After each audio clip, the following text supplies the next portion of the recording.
কি একটা অবস্থা! মা, বাবা, তাড়াতাড়ি এদিকে আসো।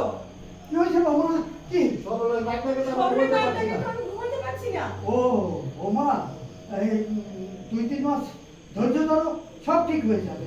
না 2-3 মাস না 2-3 বছরও তোমার পোলা ঠিক হইব না। আরে আপদে বারান্দে ঘুমাইতে কও। তুমি ওই আপত্রে বারান্দা গিয়ে ঘুমাইতে পারো। কি করে হয়? আর কি করে হয়? তোমার তো দোয়ার শরীর। তোমার তো দয়ার তুমি শরীর, না করতে পারবে না। তুমি না করতে পারবে আমি না। দিয়ে বলি। আমি দিয়ে করি। এই সরল, এই এই বেতমি। এই তুমি মানুষের ঘুম হারাম করে। মানুষের ঘুম হারাম নিজে করে নাকটা কর। তুই নিজে নাক থেকে ঘুমাইতেছ। ঘুমাইলে যেহেতু তোর নাক ডাকে। তুই ঘুমাইলেই যখন তোর নাক ডাকে ঘুমাবি না। তাহলে বে তুই রাত্রে ঘুমাবি না। আর যদি ঘুমাইতে চাস, আর যদি ঘুমাইতে চাস বাড়ি বাড়ি গিয়ে তাহলে ঘুমা। বাড়ির বাইরে গিয়ে ঘুমা। তো ওই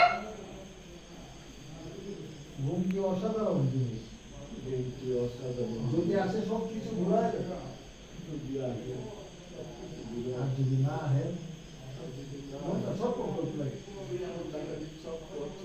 আর কোন সময়তে নাক ডাকে, তা কইতে পারি না।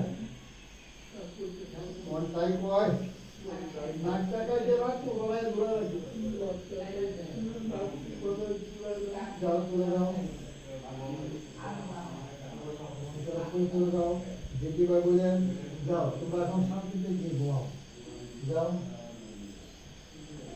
ওদের বললেন, যাও তোমরা গেলা শান্তিতে ঘুমাও। যাও তোমরা গিয়ে শান্তিতে ঘুমাও। যাও। চলে যাও। চলে যাও।